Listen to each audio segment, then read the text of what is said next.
Welcome friends, বন্ধুরা আমরা আলোচনা করছিলাম স্ট্রং রুটস থেকে মোস্ট ইম্পর্ট্যান্ট এসএকিউ সাজেশন। আজকে আমরা পার্ট 2 নিয়ে আলোচনা করব। আগের ভিডিওতে 10টি আলোচনা করেছি, যারা যারা দেখোনি ডেসক্রিপশন বক্স চেক করে দেখে নিও। আজকে আমরা 11 নম্বর থেকে শুরু করব মোস্ট ইম্পর্ট্যান্ট এসএকিউ। চলো, প্রথম প্রশ্ন, how far was the Shiva temple from Abdul Kalam's house? Abdul কালামের বাড়ি থেকে শিব মন্দিরটি কত দূরে ছিল? Very simple answer. তাহলে উত্তরটা দেখে নাও। The Shiva temple was about a 10-minute walk, প্রায় 10 মিনিটের হাঁটা পথ। থেকে ফ্রম আব্দুল কালামস হাউস। তাহলে আন্ডারলাইন অংশটা হচ্ছে অ্যাকচুয়াল উত্তর। নেক্সট 12 নম্বরটি দেখে নেব। How far was the coconut grove from Kalam's house? কালামের বাড়ি থেকে কোকোনাট গ্রোভ অর্থাৎ নারকেল বাগানটি কত দূর ছিল? আমরা দুটো পাশাপাশি রেখেছি যাতে তোমাদের মনে রাখতে সুবিধা হয়। তাহলে অ্যান্সারটা হচ্ছে the coconut Grove was about 4 miles from Kalam's house. তাহলে আন্ডারলাইন অংশটা হচ্ছে অ্যাবাউট 4 miles, প্রায় 4 মাইল দূরত্ব ছিল।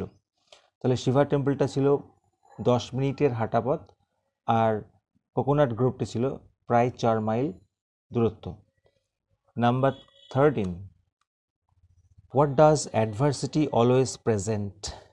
প্রতিকূলতা সবসময় কি উপস্থাপন করে? খুবই ইম্পর্টেন্ট প্রশ্ন। অ্যাডভার্সিটি অলওয়েজ প্রেজেন্টস, প্রতিকূলতা সবসময় উপস্থিত করে অপরচুনিটিস ফর ইন্ট্রোস্পেকশন, অর্থাৎ আত্মসমীক্ষার জন্য সুযোগ। নেক্সট প্রশ্ন, what qualities did Kalam's father possess? কোন কোন গুণ কালামের বাবার ছিল? পজেস মানে অধিকার করা।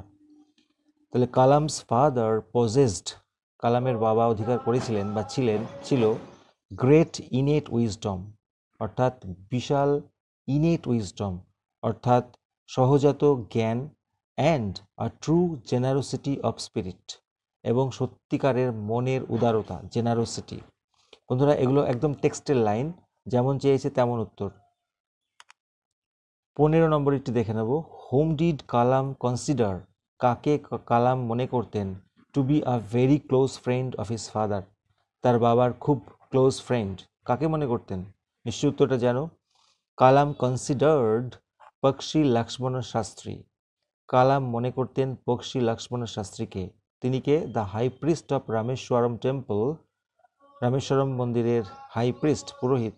Two be a very close friend of his father, তার বাবার খুবই ক্লোজ ফ্রেন্ড। তাহলে এখানে আন্ডারলাইন অংশটা হচ্ছে অ্যাকচুয়াল উত্তর, বাকিটা তো প্রশ্নেই লেখা আছে।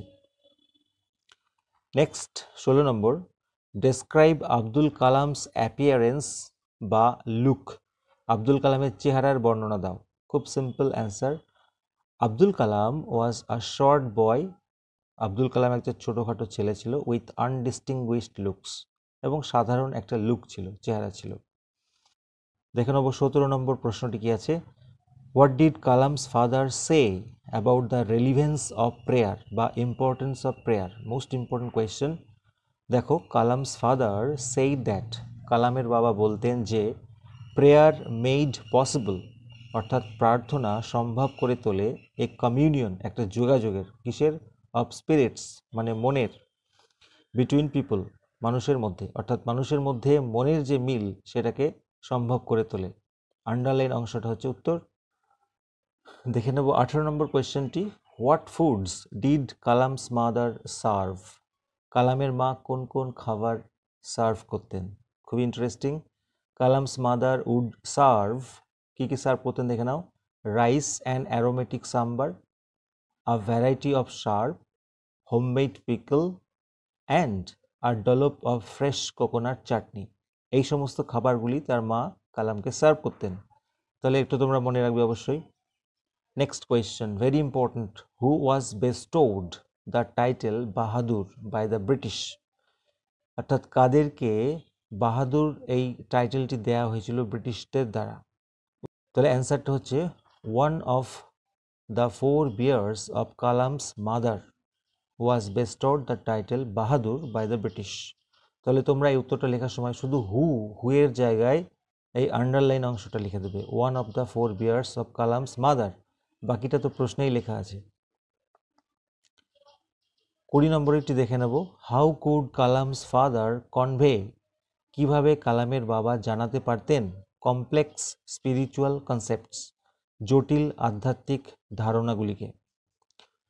কালামস ফাদার কুড কনভে, কালামের বাবা জানাতে পারতেন কমপ্লেক্স স্পিরিচুয়াল কনসেপ্টস, জটিল আধ্যাত্মিক বিষয়গুলোকে কিভাবে, in very simple down to earth Tamil, অর্থাৎ খুব সাদাসিধে ডাউন টু আর্থ তামিল ভাষায়। তাহলে এটা খুব ছোট্ট অ্যান্সার, আন্ডারলাইন অংশটা হচ্ছে অ্যাকচুয়াল উত্তর। Next question, describe the ancestral house of Kalam. খুবই ভালো কোয়েশ্চেন। তাহলে উত্তরটা যেমন আছে টেক্সটে আমাদের তেমনই লিখতে হবে।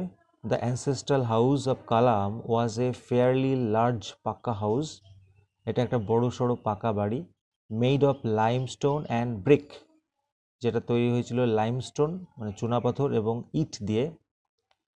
ইট was on the mosque street in Rameswaram, এটা রামেশ্বরমের মাস্ক স্ট্রিটে অবস্থিত ছিল, এবং it was built in the middle of the 19th century, এবং এটা নির্মিত হয়েছিল 19বিংশ শতাব্দীর মাঝামাঝি সময়ে।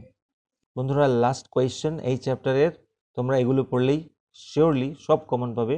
দেখে নাও, what did the two friends Zainul Abdin and Lakshman Shastri discuss? দুই বন্ধু জৈনুল আবদিন এবং লক্ষ্মণ শাস্ত্রী কি আলোচনা করতেন? তাহলে উত্তরটা কি হবে? The two friends Zainul Abdin and Lakshman Shastri discussed, আলোচনা করতেন কি? জাস্ট এইটুকুনি অ্যান্সার, স্পিরিচুয়াল ম্যাটার্স, আধ্যাত্মিক বিষয় আলোচনা করতেন। তাই ছিল বন্ধুরা সমস্ত ইম্পর্টেন্ট এসএকিউ, তোমরা পড়ে গেলে নিশ্চিত কমেন্ট তো পাবেই, ভালো রেজাল্ট হবে। ভিডিওটি যারা দেখছো লাইক দিও, আর চ্যানেলে যারা নতুন তাদের অবশ্যই বলবো সাবস্ক্রাইব করে পাশে থাকতে। Thank you so much.